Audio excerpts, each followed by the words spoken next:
Their button right there, like that, is like... Bill McDonough was starting to talk about the second cycle, the second rule, waste equals food. When we begin to put waste equals food into our heads and start thinking about the world this way, the way ecological systems work, it changes my relationship with waste. There is no such thing as waste. And so waste equals food can be done in industrial places. It can be done in our lives. Here's some examples. For mine, my favorite one is composting.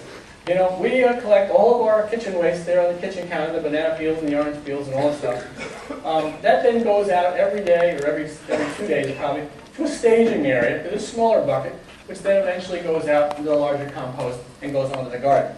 It's a relatively simple system. We have lots of space. I've got a big garden, so I can do this. I know it's difficult in some locations. Here's a worm compost, however. This is our big worm compost, my first worm compost. I bought about 1,000 red wiggler worms from the wormlady.org in Michigan. She sent them to me by UPS, and I got like 1,000 worms. And I got enough, crap there, and added my 1,000 worms to this waste. And they work, and they create soil. That's what they do. That's what they do best. The problem was it kind of looked kind of ratty. It was sitting down in my basement. It didn't look too good. My wife was kind of complaining about it. It didn't smell because the worms churn away at it. As long as there's a little bit of air hole there and you get some drainage, you don't have the smell, you don't have water in there. And they eat everything except bagels. They don't eat bagels. Bagels are way too hard. You just can't get through them. But everything else, put a little newspaper on top of it so you can't see it. And that was fine for me. My wife didn't much like that, so I bought this worm condominium online one day. Because this was kind of contained by worms a little bit better. So what we do here is we put the waste in, or that's not waste, it's food for the worms, up on the top bin there. And the worms are down at the bottom. The worms kind of work their way up. And as they work their way up from the bottom bins to the top bins, they eat away, they leave soil behind. And, and then I take the bottom bin off, which is full of soil. I put that, I can use that for flower pots, I can put it in the garden. We often use it on window boxes in the springtime. And then I put the new one on top and put the fresh waste in the top one. And the worms just keep working their way up. And as they work their way up, they leave more soil at the bottom, and at the top they go after the kitchen. You can do this in your dorm. This is the dorm size, dorm model. I had a student that teach me how to do this. He was doing it in his dorm about 4 or 5 years ago. He made a little PowerPoint.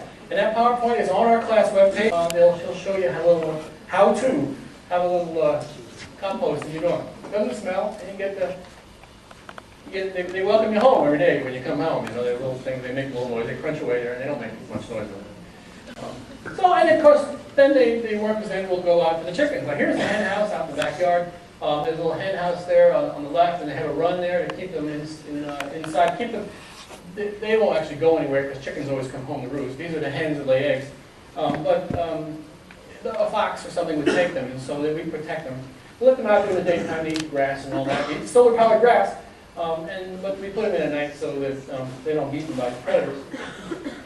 There's the legs in the hen house. There's a little feed thing, a little extra grain and water. In the summertime, they hardly eat any of the grain because they're so busy eating grass and grubs and worms during the daytime that they tend to stain the grain. So right now, they're into grain because there's not a lot of anything else to eat. So I take my vegetables, the kind of soft vegetables that aren't good for anything, and we give them to these ladies out there. See the tomatoes are up on the left-hand side, and some leafy greens here on the right-hand side. The leafy greens, this is someplace in December where I grabbed a bunch of ratty old greens out of my unheated hoop house that wasn't working, didn't look good enough for us, and the girls love it. And so they, waste equals food, right? My waste equals their food, and they're having a good time out there. The hens take it when it's pretty cold out. They don't go outside very much when it's like this, but if the sun shines on that chicken run there, even on a day like this, you'll see them pumping their heads out. There's no sun on them, they'll stay inside. And this is kind of hard on them, so, because they don't be anything green this time of the year. And so you can see that upper left-hand corner is actually about a week ago. There's some bok choy in there, and some ratty old lettuce and stuff, and so we give them that. On the right-hand side, the upper right-hand side, is some wheatgrass. And I had some, you see the flat on the left is the one I took out of the hen house, and the one on the right is the one that's going in. They decimate that grass. Of course, the hens make eggs, which is kind of nice. And every day, keeps me honest, keeps me grounded, not honest, but keeps me grounded, because I got to go out and say hello to them every day, because I got to pick up the eggs, So, keeps me focused on what's going on in the world, in addition to what's going on in my head. What do you do with newspapers? We each read a newspaper once, and what do you do with it? And so, when I started growing a garden, a big garden, realized that we could use this newspaper, waste equals food, you know? We put it in the garden. There's my niece Corey putting the newspaper in the garden. It smothers the weeds. And the worms love the environment, the outdoor worms, not the little red wigglers in the compost, but the earthworms. They love it. Underneath cardboard or newspaper, they just love this, they love the environment underneath there. I'm not sure what it is, but it really attracts worms. So, and then we cover it with hay because the newspaper looks kind of ratty. There's some rhubarb there covered with hay mulch, and underneath it's newspaper or cardboard, which keeps the weeds down. We get the hay mulch from the local farm and bring it over there in the wagon, and you can see the wood pile out back, and this is all going to go in the garden early in the spring. This is what we do. Plastic bag dryer. How many people have a plastic bag dryer? Very cool. Thank you very much. Very cool. Yeah. So we wash and dry our plastic bags, the ones that have carrots in them. If it's got chicken stuff in it, I'm not crazy. We throw that away, we recycle it. But plastic bags get used lots and lots of times. Milk bottles. We get our milk down at Maple Line Farm. Anybody been to Maple Line Farm? Haven't? Really cool, yeah. You go down and you visit with John, you talk about the weather and the cows and how's the grass growing and stuff like that. You take your bottles down, get the fresh milk back, So we recycle those bottles. And the wood ash. We've got wood. We're burning wood all winter. So that little gray ash in the black bucket there, that's wood ash. That wood ash is waste equals food. Goes out in the garden. Now, a couple of weeks ago, we spread the wood ash on. It's loaded with potassium. It gets the garden ready for fertilizer for next summer.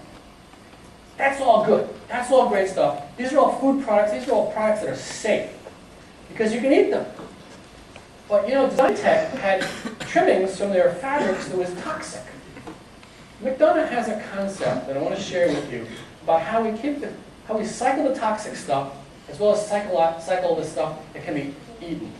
He suggests that computer, both of those computers over there, should be built with the thought of we should design them cradle to cradle. Why don't we design that computer so it can be taken apart? Rather than taking it apart as an afterthought, why don't we design it so it can be taken apart?